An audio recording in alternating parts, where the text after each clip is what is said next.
क्या मैं तुम्हें बताऊं कि शैतान यानी जिन्नात किस पर उतरते हैं? वो हर झूठे गुनहगार पर उतरते हैं। जिन्नात सुनी हुई बात उसके कान में ला डालते हैं और वो अक्सर झूठे और शायरों की पैरवी गुमराह लोग किया करते हैं। क्या तुमने नहीं देखा कि वो हर वादी में सर मारते फिरते हैं और कहते वो हैं जो करते नहीं?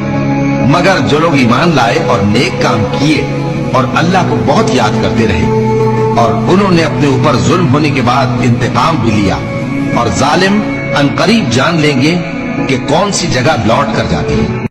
भला जब हम मर गए और मिट्टी हो गए तो फिर जिंदा होंगे? ये जिंदा होना अक्ल से बईद है। इनके जिस्मों को जमीन जितना खा खा कर कम करती जाती है हमको मालूम है, और हमारे पास तहरीरी याददाश्त भी है।